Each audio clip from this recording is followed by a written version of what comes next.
the Zoom live stream again? Okay.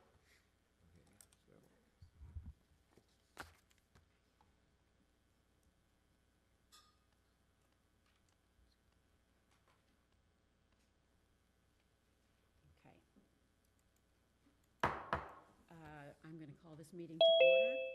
It is Thursday, October 9th. This is the Swampscott School Committee meeting. If everybody can rise for the Pledge of Allegiance.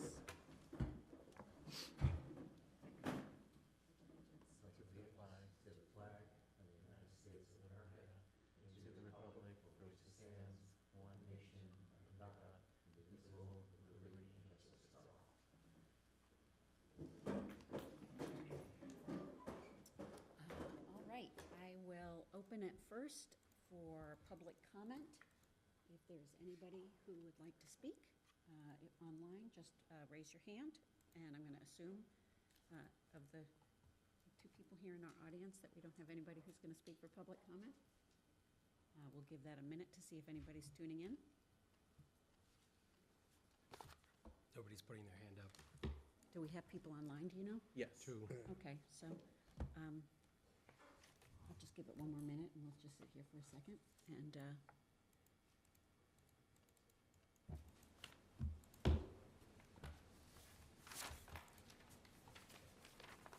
Noah? Anybody? Bueller? Anybody want to talk? Okay, then we're going to move into committee comments. And I will start with you, Miguel. You looked scared when I said that. Committee comments. I don't have much at this point. It's totally fine. Me. Thank you, Mr. Connor. I do have a couple things. One, just a little revisit from last meeting where all the buildings presented their school improvement plan. In the moment, there's a lot of detail over that 90 minutes or so. And I think, the group asked, several questions. I went back and had an opportunity to rewatch it. And it was very impressive from all three buildings. The way they answered the questions was impressive. Sorry about that.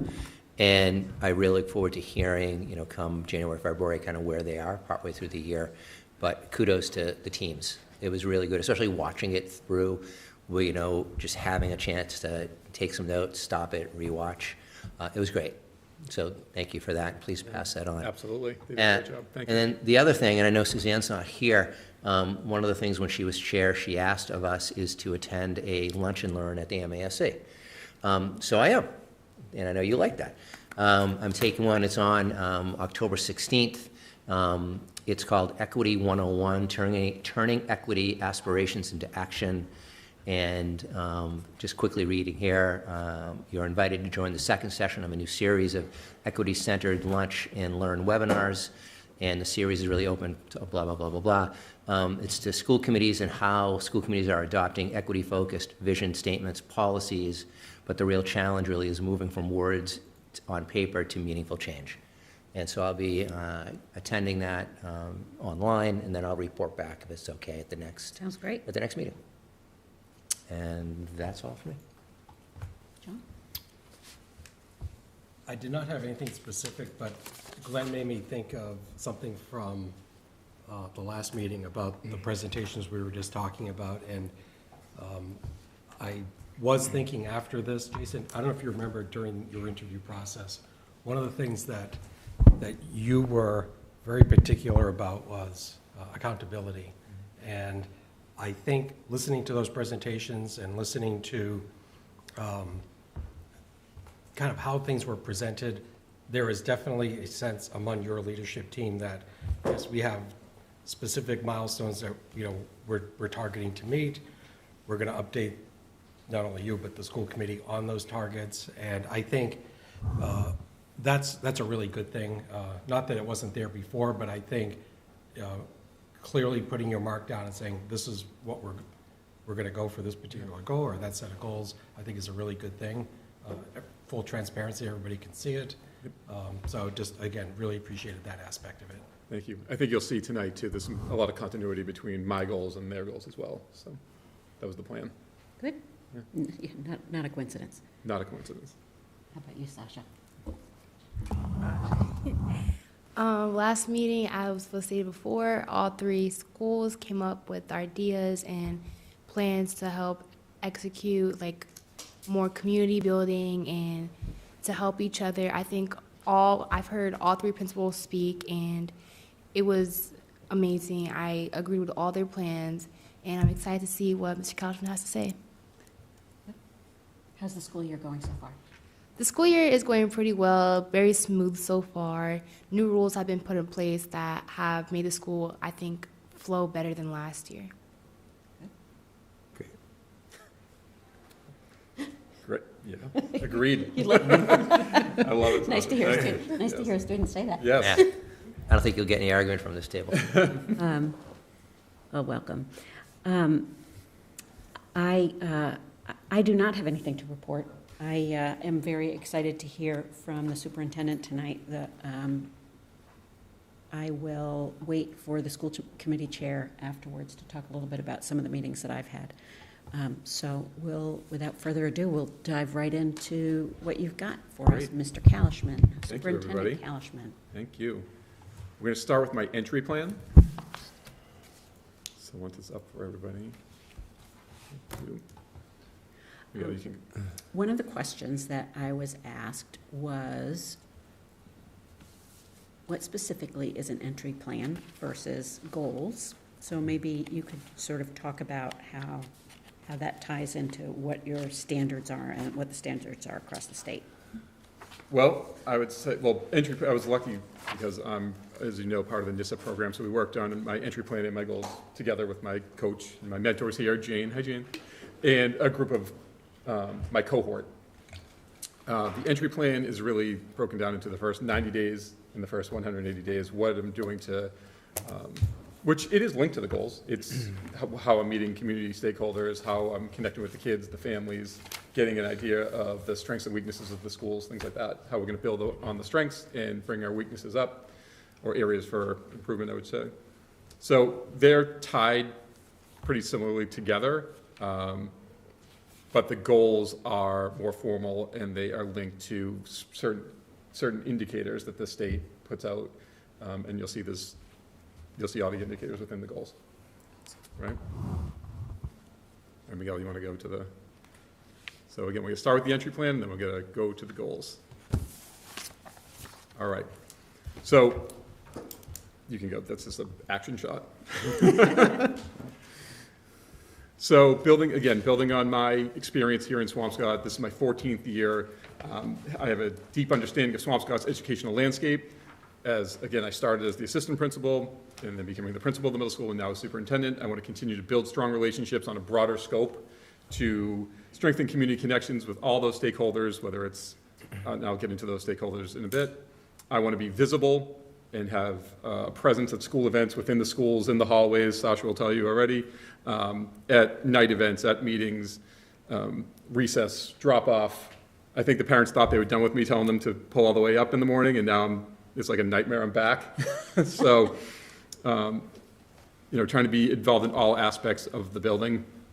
And also that strategic assessment and really identifying and using our team to identify our strengths, which we have many of, and improvement opportunities as well.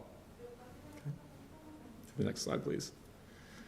So phase 1 is that first 90 days that we talked about, and it's building relationships and community engagement. That is just a picture of our, one small thing that we did at the beginning of the school year. Instead of just having our leadership team picture, we had everybody in the whole school district post our picture, and that's on our website as well.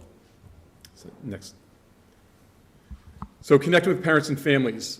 There's going to be, and there have been, and there will continue to be several events with meeting the superintendent, host listening sessions at various times and locations, have virtual options, and we really want to hear what's going well and what people are concerned about.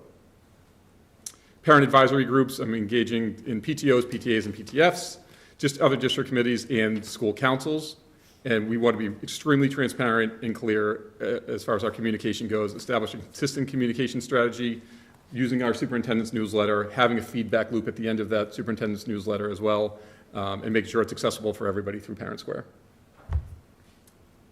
And that was the farmer's market. Working with the community as well, select board. One of the things that I did over the summer was I met with every select board member. I've met now 3 times with Nick Connors, our new town administrator. That's him in the orange jacket right there, for those of you who haven't met him yet. We met Monday at Town Hall. He came yesterday to the high school for a quick little tour, 15 minutes. We just showed him sort of the hot topic items, showed him the gym, showed him the auditorium, showed him Mr. Doulette's lab, studio, the art wing, just so we had a sense of where he's sitting at town meeting. Working with, engaged with Finance and Capital Committee, so I've met with the chairs of both those committees as well, and the community, talking to local businesses, civic groups, nonprofits, Rotary, Shore Diversity, SEF, just to name a few. Next slide, please. And then phase 2, this is visibility and presence. So this is just kind of funny. This was our, they can't shake me. This was the day off, the Thursday Jewish holiday, and I had my kids at Connors Farm, and one of our 7th graders was having a birthday party. So her parents asked me to pose for a picture with her. Lucky 7th grader. Well, no, she was happy. She was fine. It was funny. But just, again, crossing the community, they're not just going to see me in the school. Usually, it's not outside of Swampscott probably, but they're going to see me outside of Swampscott as well. Visibility and presence is an ongoing commitment. Not only the regular school visits, which I have set in my calendar, observing teaching and learning across the grade levels. There's going to be informal interactions with students, teachers, staff, families. So we have an open dialogue. I want to know, again, I keep every place I go and everybody I'm talking to, I want to know the good and the bad. I want to know what's working. We've gotten a lot of positive feedback so far, but when inevitably something happens where somebody's not happy, I want to hear it so we can try to solve the issue. Attend athletic events, art productions, academic showcases, community celebrations, meeting with student groups to get their input. I want to know what the kids are saying. That's the best way to know. The parents, we can all have our lens of what's working, what's not, but until you really are talking to the kids, that's going to be the truest indicator. This is in Maine with the 6th grade. That's at ecology school. I popped up there for a day too, so that was a great experience as well. Then phase 3, we're on to assessment and improvement. This is ongoing. It's the first 180 days, but obviously this is something that we always are going to be taking a look at. Next slide. So we're going to identify our district strengths, stakeholder interactions, formal and informal, individual and group meetings. We want a diverse group of cross-section of people, students, administrators, parents, community members. Again, that key is sort of what is working, how can we improve? Program review, we're going to review our academic programs. What do we offer for extracurriculars? What kind of support services do we have that work for everybody? What's excellent and what are areas for growth? And lastly, the data analysis piece of analyze the data, the achievement data, graduation rates, college acceptance rates. And we want to pinpoint, again, what we are offering that is making our students want to stay. Areas for improvement, strategic improvement. We're compiling data from the school and community feedback. We want to look at those common themes. We want to analyze performance gaps. We're looking at attendance has been a big focus. I know it was my last probably 2 years as middle school principal. That was one of the things that really came up.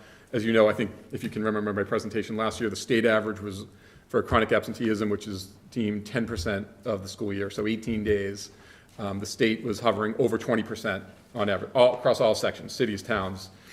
And Swampscott Middle School was 6% with a chronic absenteeism rate. So while, that's just part of the battle, but it's tough to get everybody to learn unless they're in school. So we need them in school, and we want to create an environment where our kids want to come to school every single day, where our teachers are excited to be there every single day. And I think you can feel that energy within the building so far this year. And then curriculum instruction, 2 important things that we've done just to start the year is bringing back our department heads at the high school, and we are evaluating the teachers. Again, we have the teacher evaluation process revamped and redesigned and ready to go.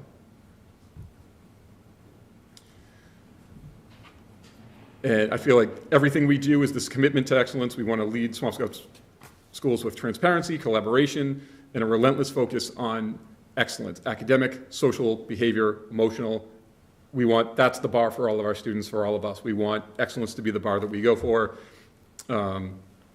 Open communication with all stakeholders, deep collaboration with the community and within our own walls here, and that, again, that focus on academic, social behavior, and emotional, in and out of the classroom, all aspects of being a Swampscott Public School student. We want our students to excel and thrive. So that is my entry plan. Do you want to do questions now, before I get to the goals, or do you want me to just? Yeah. Okay. I have a couple. All right, great. I think about what Suzanne says all the time about if you don't track the things that you care about, you care about the things you track. I'm really interested about this chronic absenteeism. Obviously, I know that that's something that you are as well. 6% at the middle school is pretty amazing. Where are we with the high school? I know, like, off the top of your head, it's not like you can spout. From last year? Yeah. I would have to, I don't think it was 20. I think it was less than 20, if I remember correctly. So below the state. It was below the state, I believe so. But I'm looking to see, wherever it was, I have a feeling we're going to have a pretty big increase this year. Yeah, Okay. or decrease, And- whichever you look at it. And will you, the other piece of the puzzle is, at the 180 mark, will you have a presentation for us in the same way that you're doing this? Yep. So that I'm Can sure I will be a part of it. add to what I was going to say? The other piece about the culture and the chronic absenteeism rate, wanting to get kids to come to school, it's not just we're creating the environment that we want kids to come to school, which we absolutely do. I don't have to turn my back to you. Beyond that, we have a check-in system now. So monthly, our principals, assistant principals, guidance counselors, we are running the reports and seeing, okay, who's at X number of absences, who's at X number of tardies, we're calling home. We're trying to be proactive to families, saying we're here to help. How do we help you get your child to school? And I think that's been a huge shift and benefit as well. Yeah. I want to say kudos for working with a town administrator who's only been here for a week and that you've already met with him 3 times. Yes. Yes. This is such a critical relationship for not only the schools, but I think for the town. So I really am thrilled to see that this is an important part of your entry plan. Yes. And I'm looking forward to hearing how you update us on that. And then my last sort of question is in terms of your visibility and presence, sort of two prongs to it. First is, please don't get burned out. There's a lot that you're reporting in on in a lot of places where you are. Yeah. So we don't want to, we can't afford you to be Yeah. burned out. I love it. I love it. I'm happy to do it. I Good. enjoy being all over the place. And so. my second question is, do you think that people have been forthcoming with you about what they are not happy about? Oh, yeah.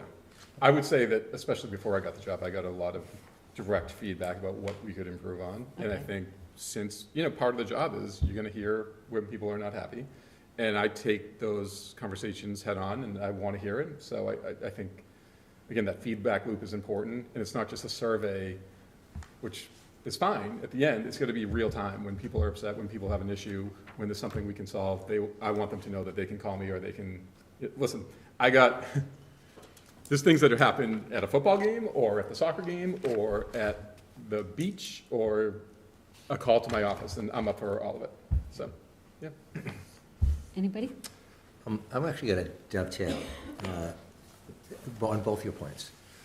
One, as Suzanne is really good about, anything we do, we want to be able to measure. Mm-hmm. Anything you do, we want to measure. And that's just really important for us. I think it's important for you. It's important for the public, just for us to be able to put a measurement to anything that we do here. Like the absentee rate, that's an easy one. It goes up or goes down. There's no gray whatsoever. Although probably is some gray, actually, if we really stop and There is, we yeah. talked about it in the different populations and Yes. all that. And I'm really interested in that, is the different populations. I also want to dovetail what Amy said too. It's a long school year. And, there's a lot of levels in place to deal with certain things that may or may not need to go up to the superintendent office. And I think that's one of those things that I think would be a good thing for you just to talk to mentors about is delegation. Yeah. And I understand that, you want to be, and I think it's great in what I hear you are everywhere, which is fantastic. I also, like Amy said, it's a hard job. And I think everyone at this table is very pleased with, the entry from July to today.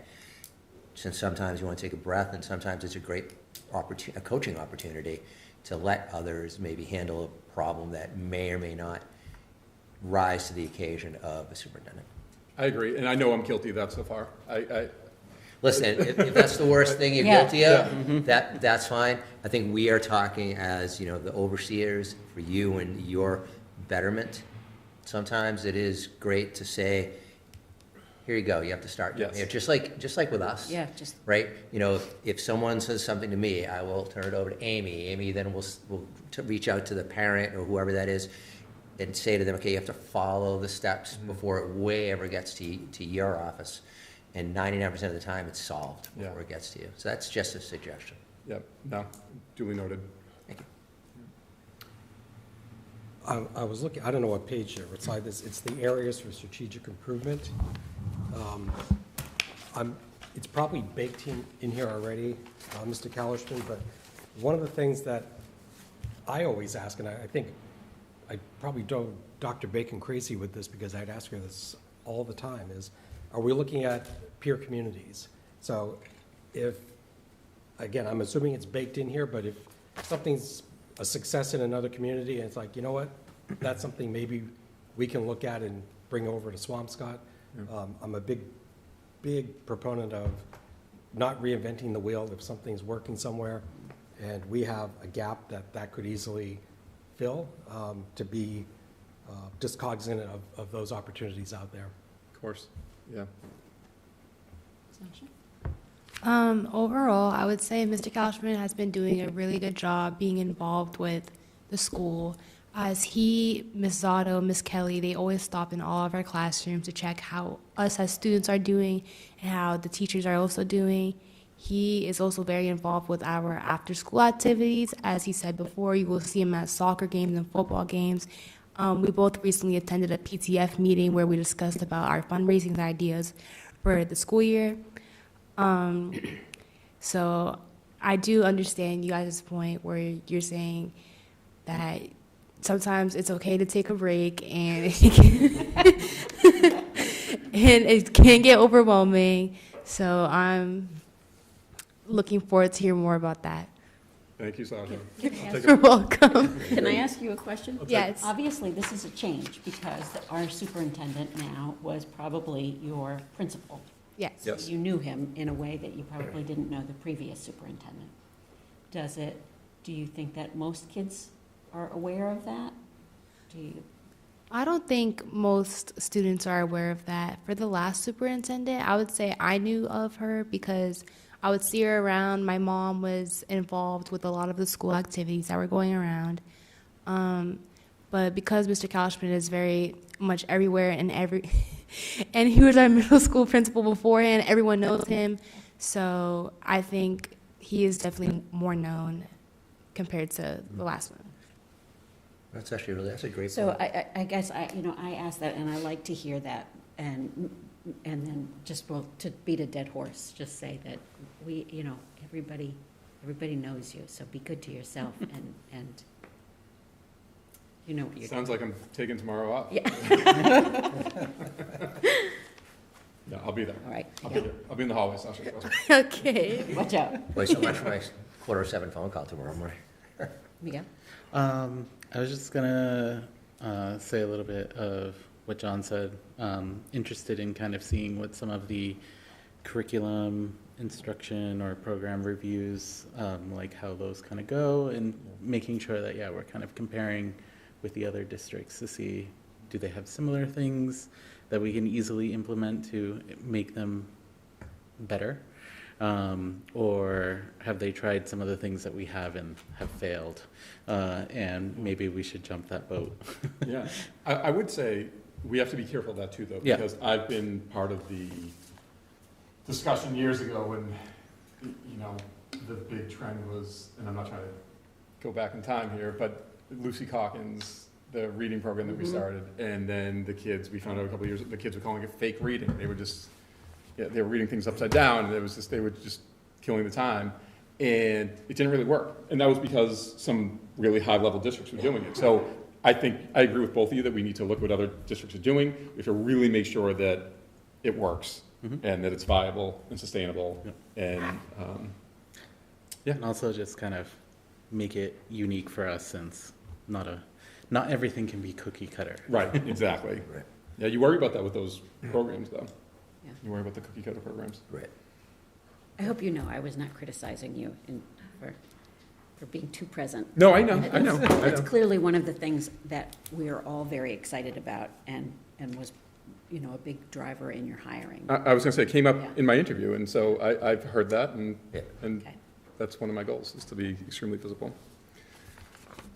Okay, so, on to superintendent's goals. You can see I have 4 goals. A student learning goal, 2 district improvement goals, and a professional learning goal. The next slide. All right, our student learning goal. We're going to conduct thorough student growth and achievement assessment and address meaningful areas of both strengths and weaknesses using evidence-based practices. The objective is to organize and lead administrators to all relevant student academic performance data, both informal and formal, and subsequently develop a highly targeted response to rectify the areas of weakness and to further develop our strengths. And these are the indicators that go along with the state, so assuming you don't want me to. Yeah, These are the- let's go through those, just because I think this is new for just about everybody here. Okay. In terms of how this is organized. Maybe you can just take a step back and talk a little bit about that, about how you've organized it versus sort of how we've done this in the past, which obviously you haven't been a part of. Right. But also what you are seeing amongst your peers. So through NISP, again, this having the opportunity to work with different colleagues, and also through my North Shore Superintendent's Roundtable, I sort of started prodding about how people do the goals, and it is a wide range of what's presented. It goes from presentations like this to a sheet of paper, to no indicators, to measurables, to no measurables. It depends on the people's length of time probably doing it, their school committee, their town expectations, but the state puts out these areas that you have to, so the student learning goal, like I said, the professional practice goal, sorry, this went the wrong way. And the district improvement goal. So those goals are all linked, and within that, there's sort of this subset of criteria that you want to hit that would, when you do my evaluation, you essentially make sure I hit every standard of these goals. So for the newer members here, when there's actually a grid that outlines all of these indicators, and there are like 3, remind me, there are like 3 levels. Well, there's There's the proficient. I only looked at proficient and Yeah. exemplary, but there's probably 2 other levels before that, I think. I think there were 3 or 4. And so these are really sort of standard of, I think, like 30 potential. Yes, there's a lot of indicators. options that go under each criteria, absolutely. So that, you know, when we do our assessments, it's going to be very specific and not just sort of sitting down and saying, yeah, you're doing a good job or you're not doing a good job. Right. There are very specific measurables that we're going to be looking at. So for example, like 1E1, data-informed decision-making, you'll see, or I'll link to not only our data meetings, I was at a data meeting today in 3rd grade, but our open analytics, what we're looking at, the MCAS, the I-Ready, the report cards, the F, the Ds, the absences, the chronic absences, all the subsets, like those are all things we're going to look at, all the data that could be in, as an example. Some of that data could be an example for something like that. So again, I keep turning my back to you, sorry. Any questions? Right. Okay. Okay. So the strategy in practice is I'm going to collaborate deeply with the Director of Teaching and Learning. Sarah and I already meet bi-weekly, and I think that she's running data meetings right now with the elementary school, and I was lucky to join one today. So I partner with her in the work that she's doing. Utilize Open Architects, that system, to decide and to see what our strengths and weaknesses are. Implement data meetings to monitor student outcomes and intervene. And also bring this up to the principals and give them some autonomy and let them run with it during our biweekly leadership team meetings. We want to have, again, informal and formal assessment procedures, looking at student growth, analyzing results, and then creating an action plan. So Glenn, I know you talked about chronic absenteeism. We could talk about targeted intervention groups that are starting next week at the elementary school, writing across the curriculum, which is going to become a focus. Me? Okay. A focus at the high school, and has been a focus at the middle school for the last few years. We're talking everything from what sort of things are we writing and reading about, but also are we sharing rubrics? Are we doing cross-curricular lessons that social studies and English can work together on to increase writing? So now the social studies teacher is looking for the same things that the English teacher is looking for, and have some cohesiveness there. Can I just ask a question, just for our edification, in case anyone's out there? What actually goes on at a data meeting? What does that mean? Without breaking any confidentiality, but what does that mean? So today, we're starting these targeted instruction groups in the elementary school right now. And we've been doing it in 5th and 6th grade for a few years. I think I've talked about it before, those enrichment blocks, we just call them something different. Well, they're bringing that down to the elementary school. So what Sarah was doing today was... Again, just for everyone, Sarah... Oh, for the Director of Teaching and Learning, I'm sorry. Thank you. Ms. Kent.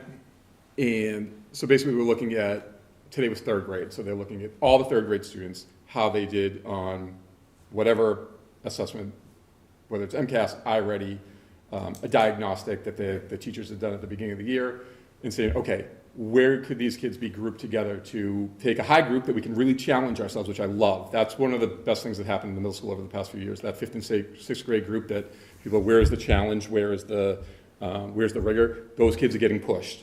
Good. And then the students that are struggling a little bit, let's get them up to speed. And so it's these 40-minute targeted instruction blocks that are going to really help. And it's cross grade level. So if we're all 3rd grade teachers, we're all taking a group, which is tremendous. So the kids, one, they get to know more teachers. It breaks it up a little bit, making connections with more adults in the classroom, which helps with our, again, our goal of building a community where people feel safe and valued, and it's not more than just one adult that they are looking forward to see every day, but also the teachers know that, okay, I'm going to take the high group and I'm going to push them as high as I can go. We're going to take the low group and we're going to get them to where they need to be. And the other groups are sort of building along that same line. Great, thank you very much.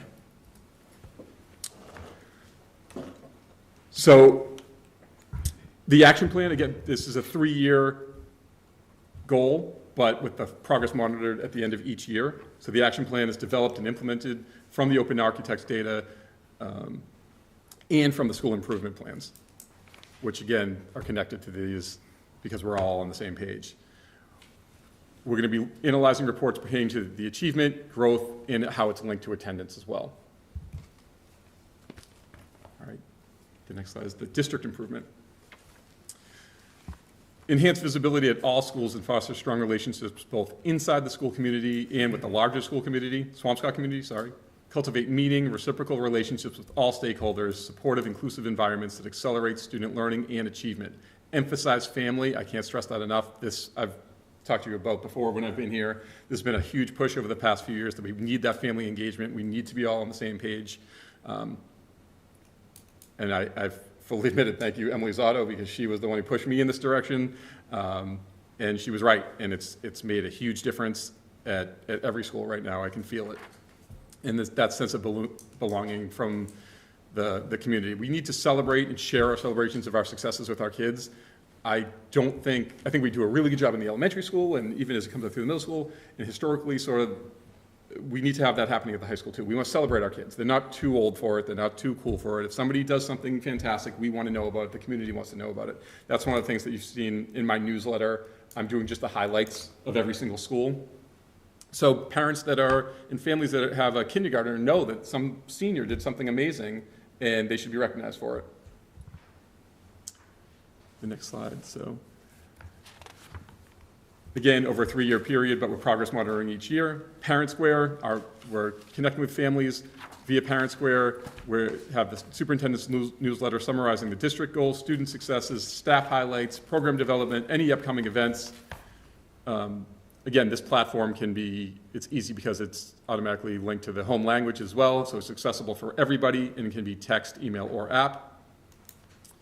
Regular scheduled community meetings hold at least 4 opportunities to meet the superintendent during established events, open to all stakeholders to discuss district policies, to gather feedback, what anybody wants to talk about. Again, that's the farmer's market, the block party, PTO events, anything that,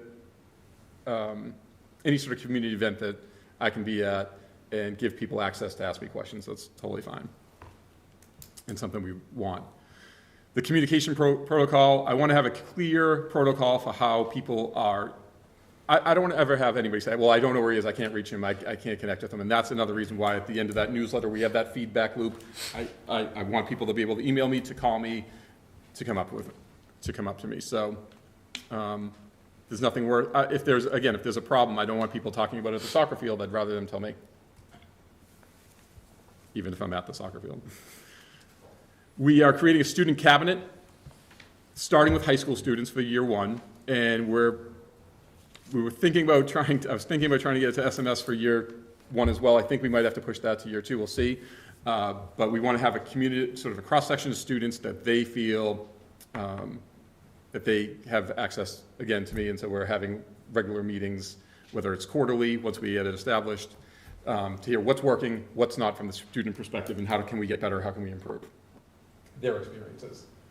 Now, we might not always agree, whether it's, I'm not saying I'm going to have the answer they want every single time, but I think it's important to be heard, for them to be, our students to be heard, because it is their school. We can talk about it's our school, it's this kid's school. They should have ownership and feel pride in it. Attend and participate in student events such as sports, plays, shows, concert, innovation pathways, clubs, meetings, student lunches. I can't get away from lunch duty. Be present as part of the campus life for all students, arrival, dismissal, recess, in the hallways, in the classrooms, to build those connections. Community, meeting with key leaders, initiate, and conduct one-on-one meetings with town administrator, which I have talked about. He's been here since Monday. We've met 3 times. The fire chief, police chief, senior center director, other relevant town department heads, and the goal is to do that within the first 3 months. Business and organization outreach, attend at least 2 Swampscott Chamber of Commerce meetings or local business association events, schedule meetings with leaders. You're thinking SEF, which we have recently started, and they're getting their feet under them. PTO, PTA, PTF groups, Rotary, Shore, religious organizations, youth organizations, sports organizations, and anybody in between. So we want to be out there in the community and host and be present at community events. Think the farmers market, the block party, other townwide events.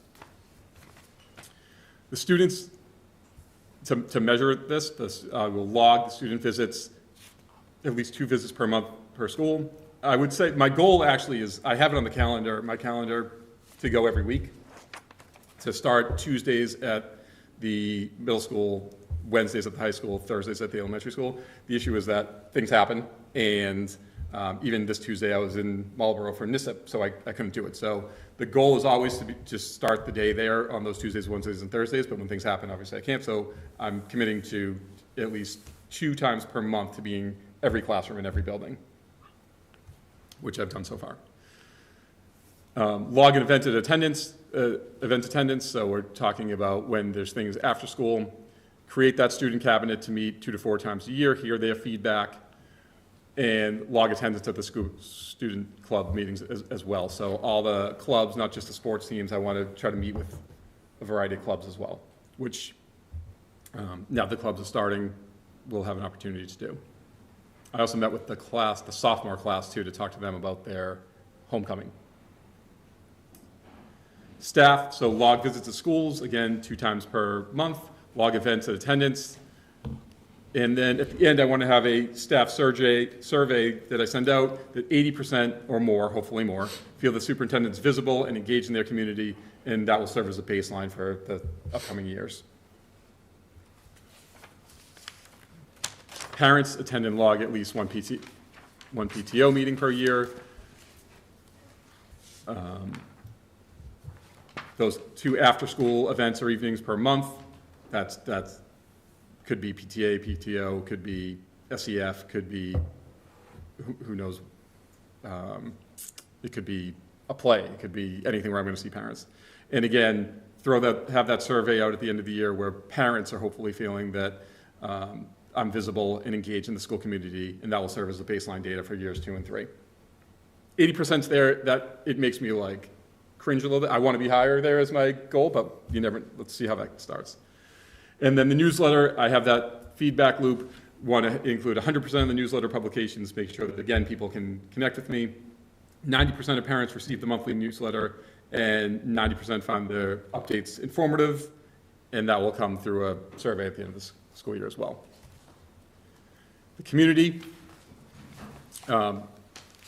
we've already talked about the hosting events and logging those meetings, community meetings, talking to those key town leaders in the town once per year, businesses, Chamber of Commerce, Rotary 4 times a year, and communicate those highlights in every single monthly newsletter from the superintendent. So that I think it's really important, again, for middle school families and elementary school families to know what's happening in the high school and vice versa.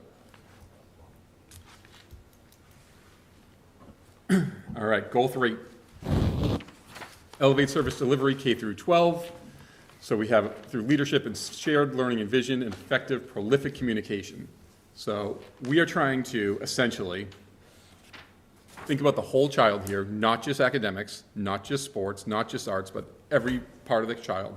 And I want to create an advantage by being in our school system. I want the kids to feel it, that they graduate from Swampscott High School, that they've been in our system K through 12, that they have an advantage, whether they're going to Harvard or Stanford, or to the workforce, or to the military, or to community college, whatever, that wherever they are, they feel like, because I went to Swampscott High School and Swampscott Public Schools, I have an advantage. I know what to do. I can critically think. I can think on my feet. I have opinions. I can write. I can read. I am a leader. I'm going to be an active community member and everything in between. So that is sort of the ultimate, what we want for all of our kids, I would say. And I want that for all of our Swampscott public school students. We'll be accomplishing this by looking at our biweekly leadership team meetings, again, giving power to the administrative team, the classroom visits, and after walking through the classrooms with the principals, I also will consult with them about what did they see, what did they look for, what is working, what do they see that's working, what do they think that needs to be worked on. We're evaluating the leadership team, which along with the teachers, and really have a commitment to meaningful teacher-driven PD.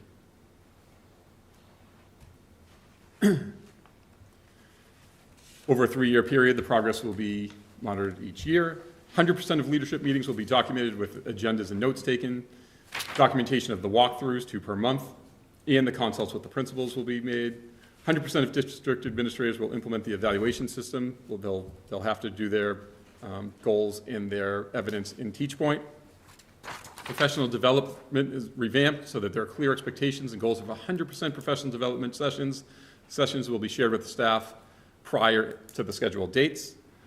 And over the next 3 years, both the new teacher orientation and the mentoring program will be found as more effective than it has been currently, and we'll do that through feedback surveys as well. You came to the new teacher orientation this summer. I already think we had a big improvement to what we've done in the past. And my final goal, is so by June 2026 is to complete the first year of NISIP, the new superintendent induction program. To improve all of my skills, I want to develop strategies, data analysis, budget, instructional leadership by actively engaging in NISIP and working with my mentor, Jane. How you getting Jane out there? Think and act strategically, seek data and feedback, develop habits of rigorous assessment and accountability. These are all topics that we're going to be talking about in NISIP. Plan purposeful and meaningful observation, ensure a system of what's important, we're not just what's urgent, focusing on keep our eye on the prize, essentially. We're looking at our strengths, our weaknesses, our opportunities, and our threats again, and to empower the principals, to what Glenn talked about before, that it's not just me making every decision. Strategy, going to participate in all remote and in-person sessions, attend summer sessions, complete all the assignments, including my entry plan, report of entry findings, district strategy. I'll meet with my coach and mentor monthly, or I feel like it's more than that. Participate in the North Shore Roundtable as well in similar groups. And again, this is a 3-year goal, monitored after each year, calendar documents with attendance and annual verification from NISIP that I am attending and productive. Here we are at the car wash with the cross-country team. So I will take Does anybody want to jump in? I'm just taking a couple of notes. any questions. I got a couple. By the way, they did a great job on my car wash. Couple things. Mr. Kalish, when you mentioned the student cabinet, Yes. and how is that different than like the class president, the vice president, some of those other? It's not elected. The student cabinet will be, we're going to ask for students that want to be a part of it, and hopefully we get a lot of them, just to have a discussion with myself, the director of teaching and learning, the high school principal, high school assistant principal. Maybe we'll have teachers come if they want to, or we'll have guests. I don't know how we're going to organize it yet. And basically, if we have enough, let's say, I don't know, with thinking 12 kids maybe, 3 from each grade, maybe a little bit more depending on who signs up. But it's really just, we're looking for we're looking for a wide range of students to volunteer and hear their different perspectives about, again, what's working, what's not, how can we improve things. Okay. Can I dovetail on that? Please. So last year, I can't remember who it was. I think maybe it was Ms. Sato was talking about, there was a meeting that we were participating in about getting student feedback and really sort of looking across the spectrum and making sure that even those kids that generally don't participate in these things are participating. Is this that group, or is that more of her high school? That's a little bit different because here, we're not going to force anybody to do it. You know, if you're not volunteering, we're not going to go pluck you out of class. Okay. But I do worry about the kids, obviously, that aren't volunteering for anything, and she's working on that piece of it. But for this cabinet, we're looking for volunteers. Yeah, I would imagine that it's pretty, the high-achieving kids are. That's the thing, we don't This is a great thing for your resume. Yeah, So, but that's what I want to avoid. I hear you. Yeah, so we want to get the kids who are struggling too. Yes. Yeah. I will tell you, I have had a wide range of students come to me already about a wide range of topics, mostly sports, but that it is sort of a wide range of students that have come to me. Yeah, for different areas. Back to you, sorry. Oh, thank you for that. Earlier in Goal 2, you talked about Parent Square and measuring some family progress, using that as one of the measurements. Yes. And I wasn't sure what that meant, but later on in Goal 2, you mentioned Parent Square again, and it mentioned analytics for Parent Square. So I guess I was just curious, what is it that you're measuring using? So who's actually reading it? Who's just deleting it? So we can see in Parent Square, we can run analytics of Parent Square of who actually opened it, who's reading it, who's had feedback, if anybody. So we can, I think it's we can see who didn't get it. So we can run this report monthly and say their email changed, it went to their spam. So it's a really nice way to make sure that all parents are being connected too. Okay. Yeah. And I thought I had one more. Oh, okay. In Goal 3, you talked about your bi-monthly classroom walkthrough. Yes. What is that? So what is that? That's when I'm in the buildings. I'm not just in the buildings in the office. I'm going through the classrooms. So far I've walked the classrooms with Ms. Sato at the high school. Beyond that, I haven't had a chance with the middle school, with Ms. Minter and Ms. Sanborn. And today a little bit, Ms. Sanborn, we had a wing together. So it's been basically just by myself. I want to do that with the principals so that we can talk about what are we looking for, what does good teaching and learning look like. Again, so we have sort of a common language of what we're looking for and the same expectation. Yeah. But again, it's important for me to be in the classroom, see the kids, see the teachers. So is that sort of the same way that when the teachers are evaluated, that this is in some ways that you're evaluating your leadership team? Not from the walkthroughs necessarily. They're going to have Teach Point, and they're going to have their goals, Yeah. which are connected to their school improvement plan. It's just more to have a conversation to make sure that we're on the same page. Yeah. I mean, informally, I guess it's an evaluation, but it's more just sort of like, okay, what did you see? What did I see? What did I miss? I missed that. Let's talk about that. Why is that important? What can we talk about at the next faculty meeting? Yeah. That was it. Which is something, as a principal, with Ms. Sanborn and Ms. Otto as assistant principals, we used to do it all the time. And there were things that I missed 13 years in as the middle school principal that I thought I would have nabbed that they saw, and I was like, oh, wow. So it's good to have a second set of eyes in those in the classrooms. Thank you. Not yet. Okay. I know the Parent Square stats are great, and I definitely like seeing the district newsletter. Just kind of wondering, do you have any plans of kind of sharing it outside of Parent Square for other members of the public? So our newsletter, I've been sending my newsletter to Town Hall so they can put it on their Okay. monthly. Oh. So, yeah, So I better open up the town hall. yeah. I haven't looked yet, to be Yeah. honest with you, but we're We sending just it. got one recently. Okay. Yeah, that's great, because want to make sure that as you're out in the public more face-to-face with people, that there's something that you can kind of refer them to if they want more in-depth information. I agree. I think things as simple as, when games are, or when concerts are, or when events are, I would love to have a really tight system that people outside the school system know about it so they can come. Yeah. That was it. You want me to go? No. Okay. Actually, yeah. Do you mind? So, first of all, there's a lot to absorb here, and and now, of course, that you've gone through this, it makes me realize that in the past, we had this to sort of ahead of time, and I'm not saying that was the right thing to do. I appreciate that we're all seeing this together for the first time, but I definitely want to sort of go through it and digest some. Sure. I had a couple of, not really questions, but things that I just wanted to sort of clarify. In your district improvement strategy 3 with the community, and you note local religious organizations, I just want to be sure to kind of drive that home. I think that's something that the schools have always, our superintendent has always really had, so I want to make sure that you are connecting with the priests, the rabbis, the reverends. Yeah. I'm at a loss for what Yeah, everybody. they're on my list. Yeah, good, good. I just think that that's such a big part of our community, especially with all that's happening recently.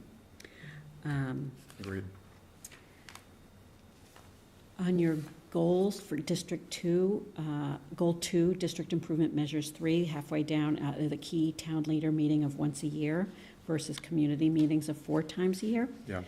I'd actually almost inverse that, and I don't know where other people rely on this. And obviously, I know that you are going to be meeting with the town administrator, but I want to sort of formalize that and really make that,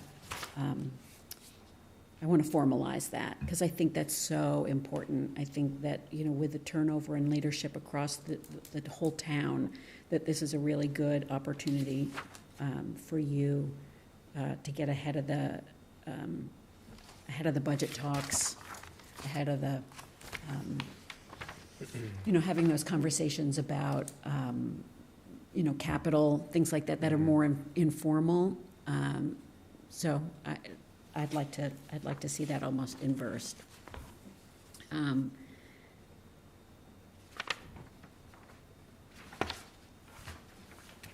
Your goal of 3, your district improvement goal with elevate the service delivery of K-12 through leadership. I love that this is targeted to the kids. This really, I had a real visceral reaction to this.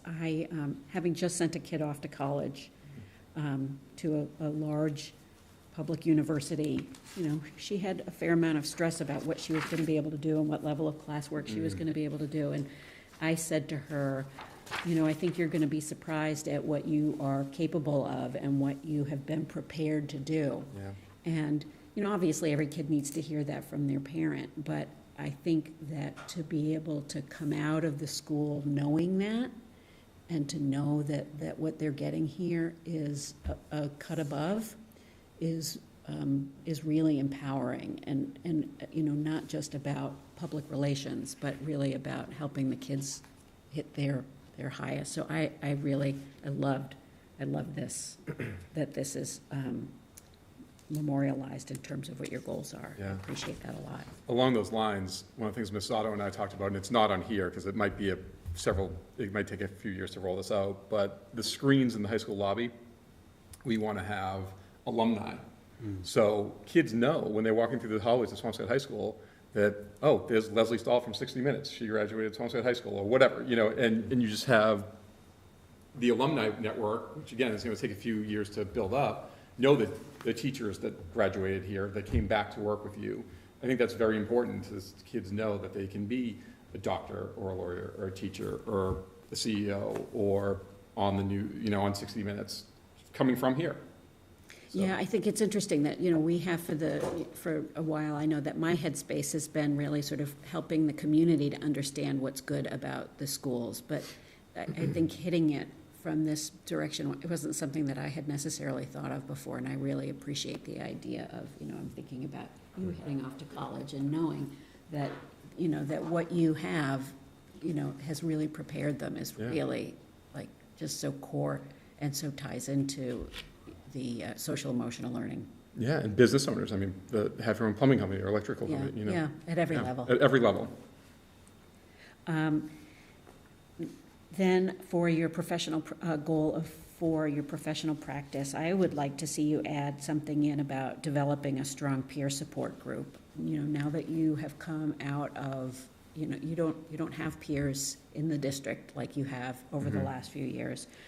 So I'd like to just make sure that that's something that's really sort of formalized and that you are reaching out to your peers across the North Shore. I know that you have your leadership roundtable and NISIP. But I think making sure that you have, that you build in formal time to make sure that you're doing that will help you, which will help us. Yeah, absolutely. Yeah, everybody knows each other I went to the first North Shore Roundtable and, everyone was high-fiving and knows each other. Yeah, good. Not me. I mean, I was sort of just, hi, nice to meet you, I'm Jason, but. Well, I know that's something that was a strength of Superintendent Angelakis's, and, that was something that we always, wanted to make sure that you have the professional time to do that's not an extra. It really is important to who you are as a professional. Absolutely. So, for the moment, that's what I have. I think like Amy, there's a lot to take in with this. I think it's very good. I think what struck me was, and I'm really a data guy just by nature and profession. I want to make sure that any goal that you set up, that you can measure that. I know it's easy to go to 2 or 3 meetings a year or whatever that's going to be. That's an easy measure. But some of the points, around the school improvement, I'd like you to just to look for ways to analytically let us know how it's going. Yeah. And the other thing is too, and again, I'm definitely going to read through this again, is I'd like to see something, whether it's, part of the improvement goal or somewhere that it fits in, is learning about budget. That really is, I think, it was a strong suit of your predecessor regarding the knowledge of the budget. So it may not fit in anywhere, and as I'm reading through, but I think budgets are really important tact to understand the subtleties of not only just on both sides of the aisle, gen ed and especially special education. And I know, I'll have more questions, but I think I think this is, I think, I want to chime in there. Yeah. I think that's really good, and I think that that could be very much a part of your professional practice goals. When you're talking about, developing your skills and strategy development, I think that could fit naturally in there. right, I completely agree. Because it's a very, not only is like for us here, it's, unfortunately, it's the most Because it important does thing. say, under develop, objectives, develop skills and Yes. strategy development, data analysis, budget, Exactly. and instructional leadership. Exactly. And I know for us, I think for me, it's really refreshing because we haven't had to, get down to this level of, superintendent with this kind of goals, right? We had someone who was in the chair for many, many years and, there was all sorts of reasons that we didn't get to this level. So I think this is really great. They did a really good job. And, I think this is something that you should definitely, I'm sorry about that. This is definitely something you should, look at often and see how you're doing, measure yourself. And, I think that's going to be probably, to me, that's the most important thing is measure yourself. And as we talk about this throughout the year, let us know how it's going. Absolutely. Great. So I want to add to that, I have that written down here, thanks, I'm sorry about that, I was blinking.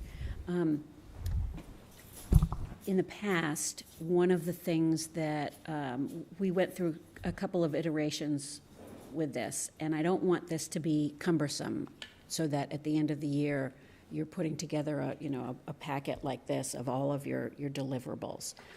At the same time, one of the things that we did one year was that we had, as part of the agenda, for different lines, like whenever the superintendent would make a report, she would put a note, almost like a code of what goals this was hitting, and what what indicators it was hitting.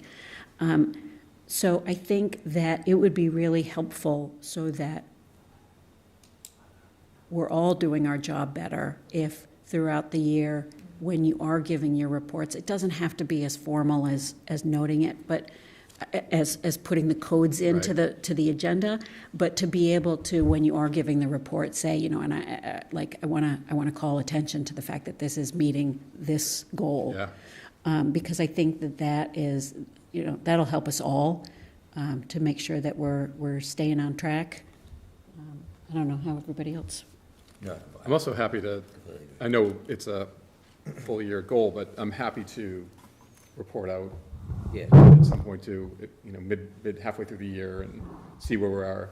That's, however you want me to do it, I'll do it. I think that's what I think that makes sense, that in 6 months we revisit this, so that, there are going to be things that maybe fall off, or work their way on based on what you Right. are identifying, and/or things that might impact what you're able to achieve, like that are beyond your control, God forbid you lose some particular staff that, your data analyst is going to be very difficult to Right. follow through with those things.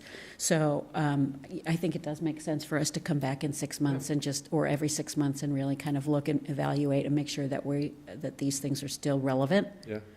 And we'll look to you to kind of lead that in identifying where you think, if you think, things should change.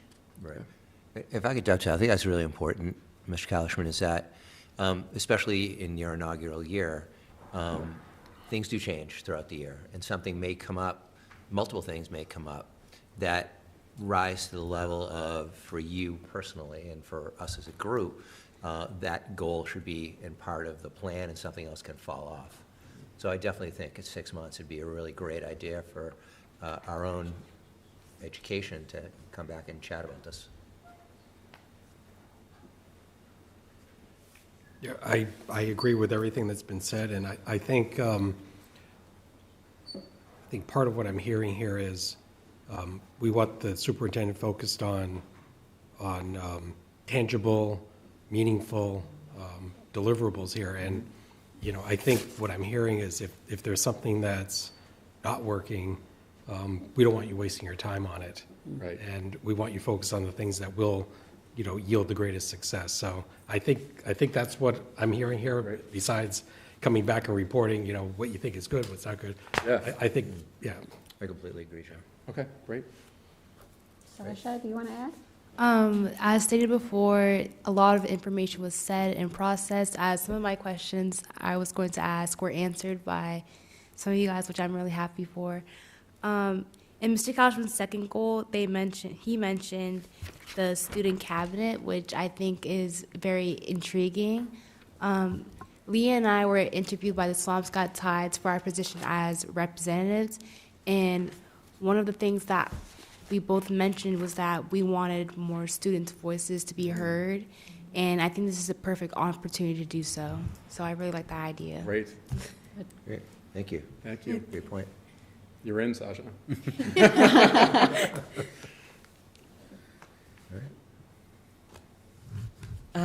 Okay, so next steps here. I know that obviously Suzanne couldn't be here tonight, and she obviously, you know, wants to take a look, take a look here, all of this. So I if can you, share it. yeah, that would be great. And if everybody can come back to our next meeting with specifics, it would actually be best, I think, if you do have some specifics that you want to raise, if you could email them to Mr. Kalishman and CC me, just so that you have time to sort of prepare, get it, digest it. But then we'll talk about it as a group at our next meeting. Great. Because I think that I do want to be formal about this and sort of approve what the goals are and set some dates. Does any- That works. Is it possible to have this sent electronically to all of us? I can do that. Yep. That'd be great. Thank you. I have to say, I like the format. I appreciate that. I know that you Yeah. prepped me for it. It's a lot easier to read and digest in this kind of a format rather than in a grid, which just felt very sterile. So, I just found it was hard to follow, even for me in presenting it, so that's why we did it this way. And like I said and showed you, that there's different ways different superintendents present it and different ways school committees. yeah, the grid feels very rote, whereas this feels, true to the things that you are worried about and excited about. Can I just ask, this has nothing to do with this, but just as before we move on, can you just tell us the status of the SEF? Something you've been working We on? had our first event. Hold on, I'm sorry. before we go into that, I just want to make sure that we close the loop on the goal setting Sorry. and the entry plan. We're all good? Yeah. So we're going to you'll forward that to everybody, including Yes. Suzanne. Yes. I'll speak to her about coming up with any kind of questions, responses, and everybody, if you could do your homework, and we'll come next time with any edits, or to you, if you want to make any edits based on what you've heard tonight. Okay. And then we'll have a vote on it. Okay, great. Sound good? Thank you. Okay. No, go ahead and ask. Okay, thank you. Sorry about that. I know that was one of the important things that we talked about way back when was the SEF, and just curious if there's any update and how you think it's going. So the first event happened at Linscott Park. It was just a sort of soft launch, family-friendly. Right. And they did pretty well. And now I haven't met with them since then, but the next phase is really planning the big event. We wanted to really make it, it's really hard with I was at the high school PTF meeting last night before select board, and we were talking about sort of the different clubs and groups and PTFs, and everybody's asking for money. and everybody's trying, and so it's frustrating as a parent probably, and when you get like the football players knocking at the door and everyone wants the calendar that they're never gonna use at Cindy's or Vesuvius, but you end up with a handful of them, because how do you say no? I think I have 4. Yeah, and so really we want to make sure that the SEF, and I don't want to speak for them, I mean, I'm not on the board, but they want to separate themselves, so it's a different feeling, so it's not the same thing as Right. dues and Yeah. the same sort of Yeah, things that people are used to paying for. So it's got to be a sort of a bigger sort of event Right. that they figure out. So maybe when you think the time is right, we can have them come and present to That'd be us. great. Yeah. And sort of like launch into the community, because Yeah. I think that there are enough people now who know something's happening and are anxious to see, Yeah, just anxious to see. yes. That'd be great. Great, thank you, Mr. Scott.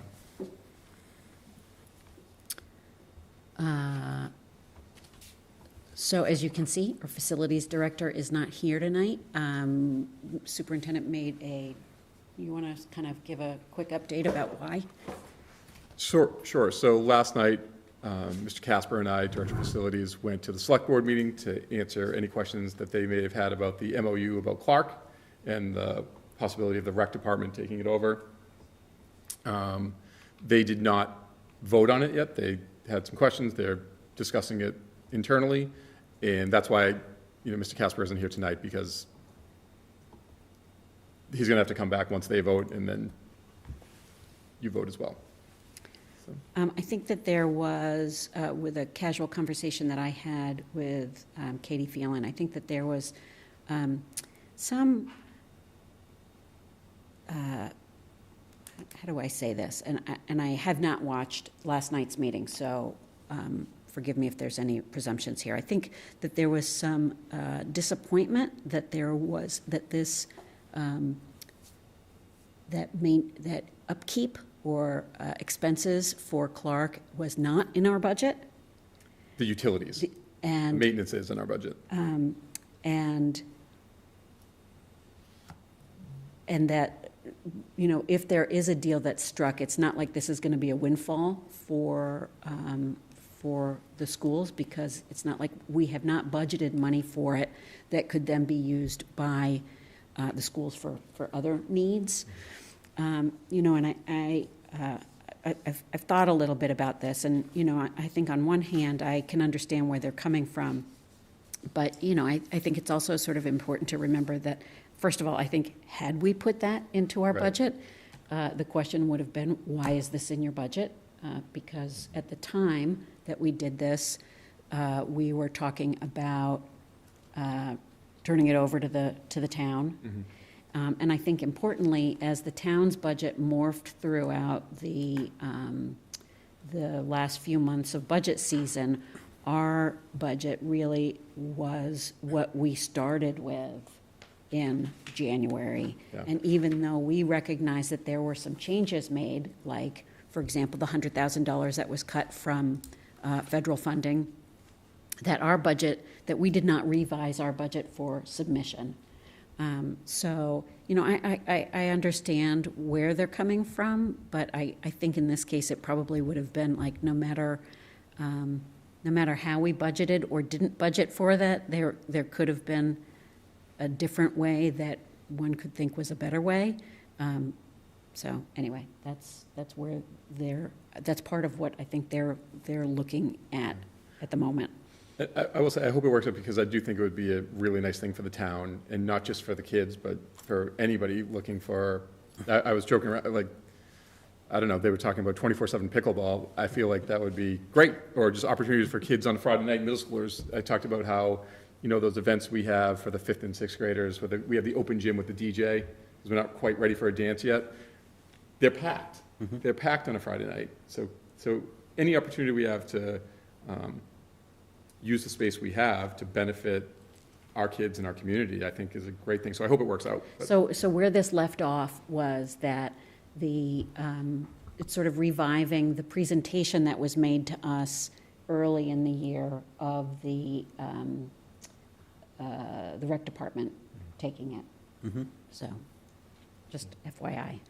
And we had already voted yes on that. Yeah. So I don't even know if we would have to vote on it again, but I would imagine that we So, will yeah, just. so that was my question is, I remember we voted on it. Do we even, I think it'll come back to us just because it's different and there are different Okay, people so at the that's- yeah, table that's right. and Okay. probably different signatures and all of that.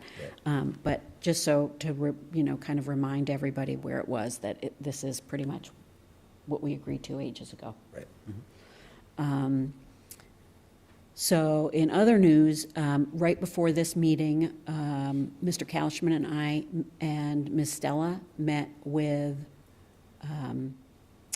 Ms. Phelan and with the head of finance, the Finance Committee, Eric Hartman, and with our new town administrator, Nick Connors. Thank you, appreciate that. To have a talk about sort of the hot button issue, which is the financial summit. And what I talked about with Ms. Phelan and Mr. Hartman 3 weeks ago when just the three of us met, was the idea that, they're really short-staffed. They still don't have a finance department. And that we know that,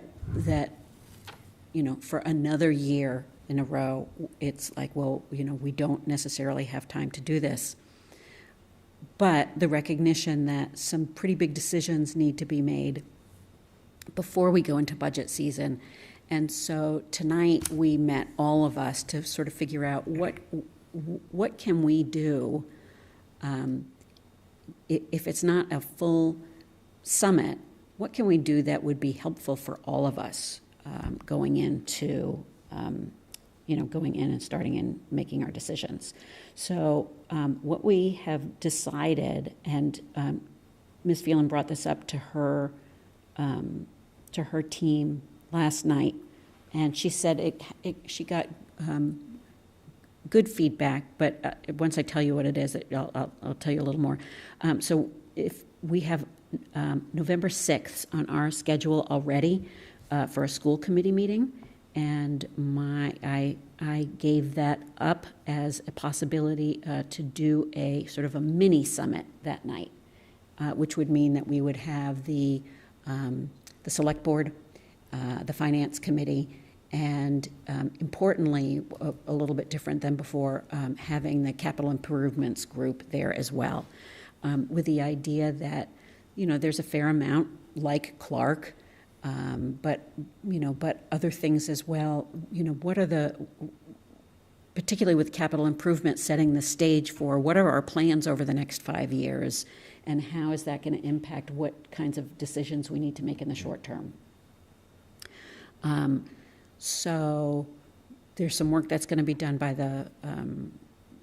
by both Katie and Eric, but I just want everybody to know that November 6th date, which is our school committee, will likely be sort of more of a mini summit, and the first of hopefully, perhaps quarterly, that we are as groups, a larger group, getting around the table and meeting to talk about these things. We felt like this was, particularly with the difficulties that have happened over the last couple of months in town hall, we felt like this was a really good solution to stay true to what we had promised, which is to be working together, that's something that the town would appreciate, our constituents would certainly appreciate, knowing that there's an ongoing commitment between all of the boards to be working together. Doug Thompson did have some concerns, like, is this enough? I think I can really understand why he would question that. After all, he stood up on town meeting floor and made a promise to everybody that this was going to happen. So, understandably doesn't want this to not happen. But I think with the spirit is in the right place, at least to start in to having public discussions. And sort of a little part of our conversations today, by the way, minutes were taken, so I will distribute those to all of you. Part of, I just lost my train of thought.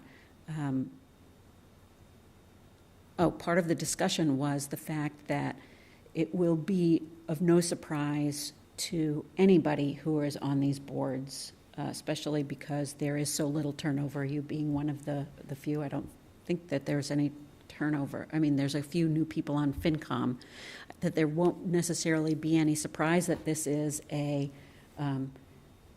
going to be another tough year, and that based on the language that the Finance Committee used in their letter to, that was included in the warrant, sort of prepared everybody for the idea that some of the decisions made last year, particularly using some of the excess levy capacity, that wasn't going to be a one-off year, that maybe that's something that's going to have to happen again this year, so that whether or not the policies change, and we know that realistically, financial policy is not going to change between now and the end of November when we start working in on our budgets, that we all know at least where we're starting from, what the financial pressure points are, and are going to do our damnedest to be smart and to only spend what we have to spend. And that they're sort of prepared to know, one of the things that Cheryl said this evening was that, over the next 10 years, the idea of a 2.2% budget is unrealistic, that she expects it to be more of a,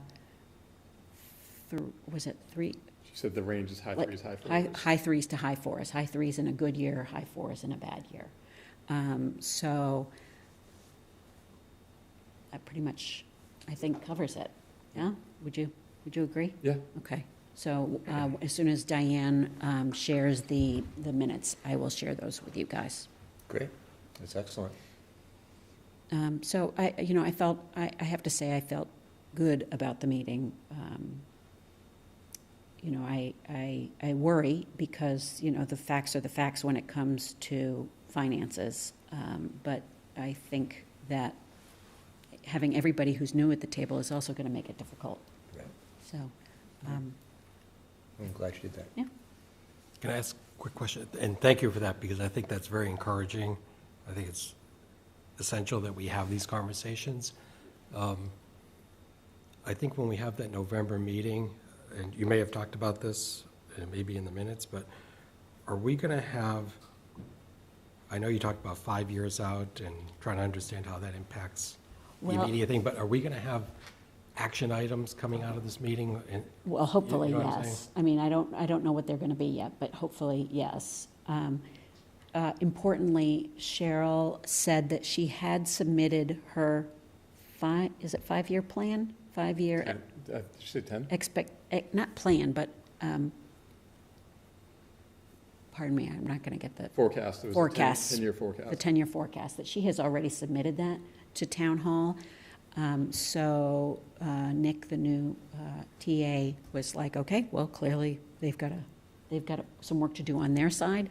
Whether or not that's a possibility, we don't know, but we're just gonna hopefully be working in that direction.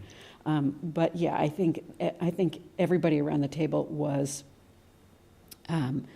without being explicit about it, knowing that the idea of this is that this isn't just going to be, navel gazing, that we all will come out of it with some deliverables and probably more than deliverables, a direction that we all know that we're agreed that we're going in.